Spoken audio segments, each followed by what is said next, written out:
Olá! A estrada da aflição. Os tempos que acabam com o nosso fôlego, quando até mesmo os mais fortes e mais valentes dentro de nós tendem a admitir com olhos desolados: eu não sei o que orar. Muitos de nós sabemos o que é perder cabelo, peso, apetite e a nossa própria aparência física. Circunstâncias dolorosas ou uma disposição à tristeza em nossa química podem vestir bostas enlameadas e colocar-se de pé de uma maneira densa e pesada. Hoje nós vamos falar sobre a minha leitura de 2025, a primeira, a depressão de Spurgeon. Olá! Se você ainda não me conhece, meu nome é Elaine Oliveira. Neste canal eu trago resenhas de livros, filmes, documentários, elementos da cultura, sempre trazendo para uma ótica, uma perspectiva bíblica cristã, porque eu sou cristã, se você também é, toca aqui e vamos para uma resenha, a depressão de Spurgeon. Antes de começar a falar desse livro, nós precisamos saber quem que é Charles Spurgeon, porque alguns de vocês podem não conhecer, embora ele seja muito conhecido no meio reformado. Ele foi um pregador do século XIX, chamado Príncipe dos Pregadores. Ele foi um homem de Deus. Se você colocar no Google aí, frases de Charles Spurgeon, você vai ficar impactado com o quão profundo esse homem era, o quão grande era a intimidade dele com Deus. Tem uma frase que eu amo dele, que é a seguinte: o médico não tem poder para acrescentar um dia sequer à sua vida, nem tampouco o diabo para diminuir. Tudo está no controle de Deus. É só um pouquinho do que o Spurgeon, ele faz com que a gente entre em perspectivas bíblicas. Está ali na palavra. Ai, Elaine, eu não preciso de livros, eu tenho a Bíblia. Mas esses homens tão sábios e tão usados pelo Senhor, eles nos fazem entrar dentro da Bíblia que a gente já conhece e ter perspectivas que a gente nunca parou para pensar. Uma dessas perspectivas eu postei recentemente, mais ou menos, ano passado, aqui no canal, que foi a Senda do Calvário. Muitas características ali eu já sabia na Bíblia, mas o livro me fez entender versículos que passam despercebidos, se a gente não tiver com os nossos olhos bem abertos para interpretá-los. Por isso que é importante ter na nossa caminhada homens e mulheres de Deus, cheios do Espírito Santo, que vão nos ajudar a encontrar palavras, a nos ajudar em momentos difíceis e também a nos aproximarmos mais ainda do Evangelho. E o Charles é essa pessoa na vida de muitas e na minha vida também. Essa indicação desse livro aqui veio do Augusto Nicodemos, um reverendo tão amado por mim, que vocês vão ouvir muito por aqui, porque eu admiro muito o ministério do reverendo. Mas hoje nós vamos falar sobre a depressão, né? Depressão. E quando se fala depressão no meio cristão, eu não quero banalizar, do tipo de falar que tudo pode ser uma depressão, mas eu também não quero demonizar, dizer que o homem e a mulher, ele não pode ficar deprimido. Até porque na Bíblia nós temos ali a história de Elias, que ficou deprimido e não quis comer, desejou a morte. E quando ele fez isso, o Senhor não o deixou desanimar, mandou comida, que é importante, e mandou um companheiro para ele depois. Então a primeira grande lição que nós temos acerca da depressão é que nós não podemos ficar sozinhos. Nós precisamos nos aliar a outras pessoas que estão melhores que nós ou que podem nos ajudar de alguma forma. E dentro do contexto deste livro aqui, que eu vou deixar o link aqui embaixo na descrição se vocês quiserem adquirir, é uma leitura rápida, é uma leitura fácil e vai ajudar você que às vezes sofre de depressão, mas também a ajudar outras pessoas que sofrem. O que o livro tem aqui, ó, aprendendo a ajudar os que sofrem de depressão. Então, se você tem um familiar que sofre de depressão, você também pode ter um norte através desse livro aqui para saber como você pode ajudar essas pessoas.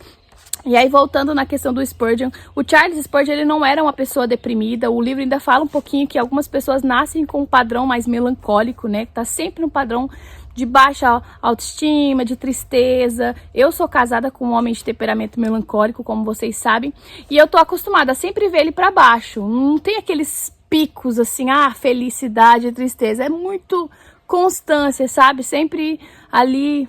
O Charles, ele não era uma pessoa de temperamento melancólico, ou seja, ele não tinha um padrão constante de tristeza. O que fez com que ele desenvolvesse ali a depressão foi uma brincadeira de mau gosto em um dos eventos em que uma pessoa grita fogo, fogo, e as pessoas saem desesperadas. Ali gerou-se um pisoteamento em vão, porque não existia fogo nenhum, e pessoas morreram ali, muitas pessoas morreram de várias idades, desde crianças até jovens, e isso deixou ele muito mal mesmo. Foi quando começam-se os questionamentos, né? A pessoa deprimida, ela vai entrando aos poucos naquele padrão, começa a questionar a soberania de Deus, em meio às tragédias, em meio à doença, em meio às perdas.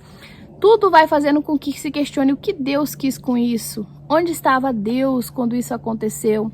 E a gente vive num mundo em que as tragédias acontecem, que se você ligar o jornal todos os dias você tem uma notícia ruim, diferente, para chorar e sofrer.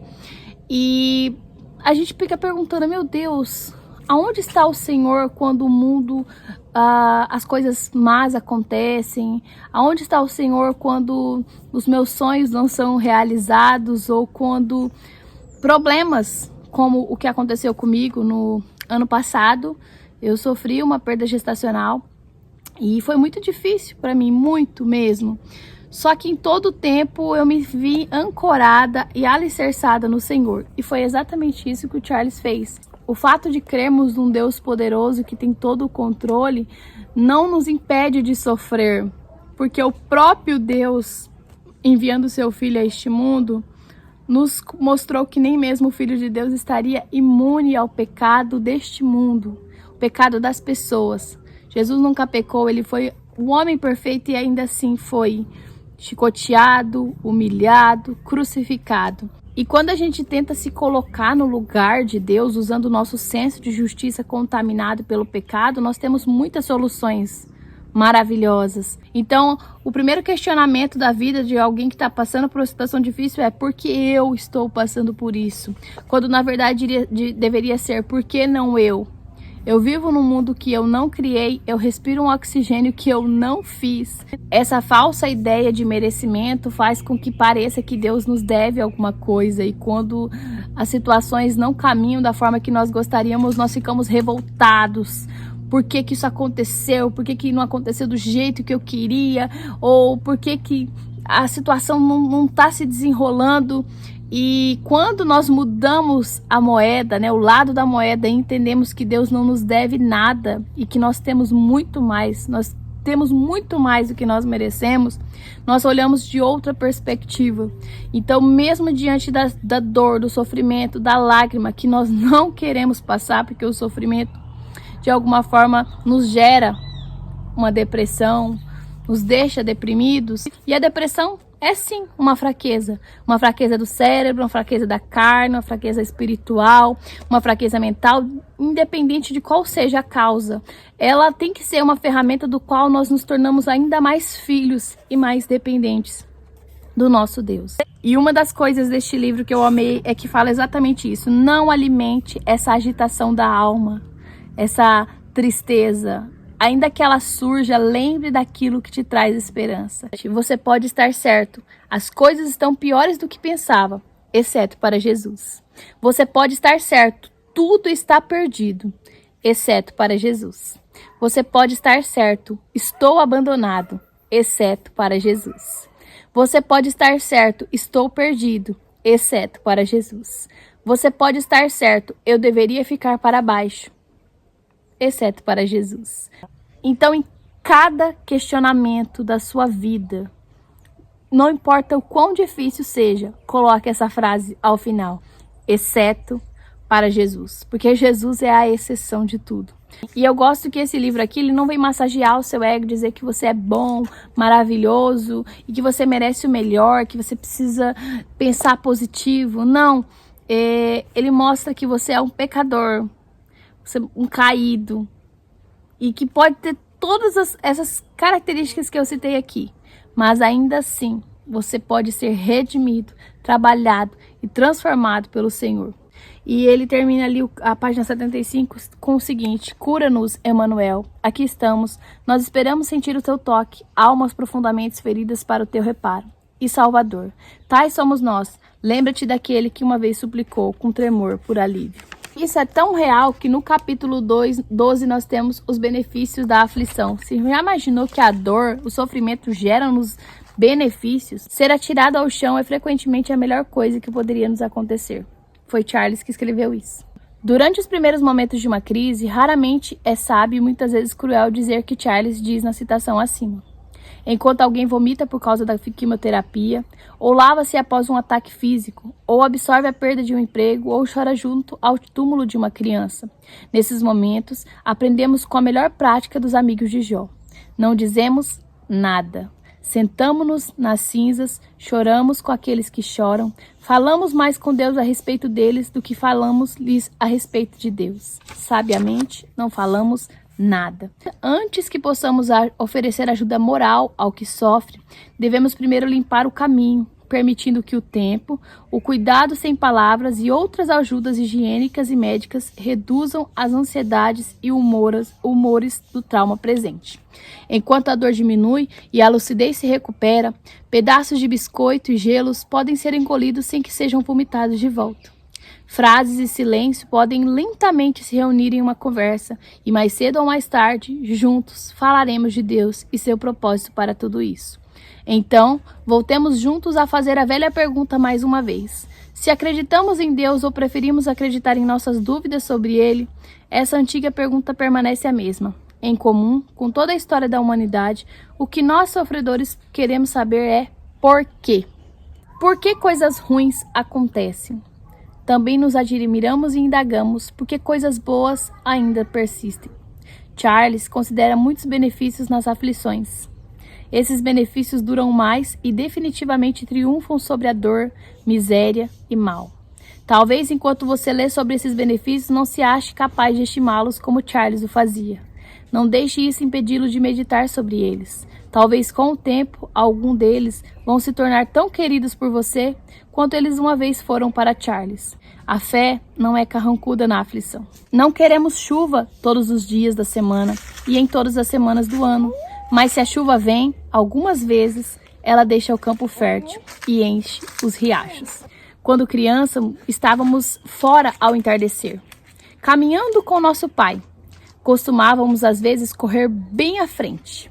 Logo aparecia um cão grande solto na rua. E era surpreendente o quão intimamente nós então nos agarrávamos ao nosso pai. As aflições são causadas por coisas feias. Entretanto, Jesus as adota como são. Nossas aflições pertencem a Jesus. Ele é o seu mestre. Não importa que pensamentos cruéis ou a causa inexplicável lhes tenha dado luz. Jesus nos mostra suas feridas, as calúnias, as manipulações, as injustiças, os golpes no corpo, os maus tratos empilhados sobre ele. Que nós possamos descansar naquele que é o único que pode suprir e preencher os vazios da nossa alma. Que Deus abençoe sua vida. Espero que esse vídeo tenha falado com você de alguma forma. Se falou, compartilha. Comenta aqui embaixo, se inscreva e se você quiser adquirir, eu vou deixar o link aqui embaixo. Fiquem com Deus.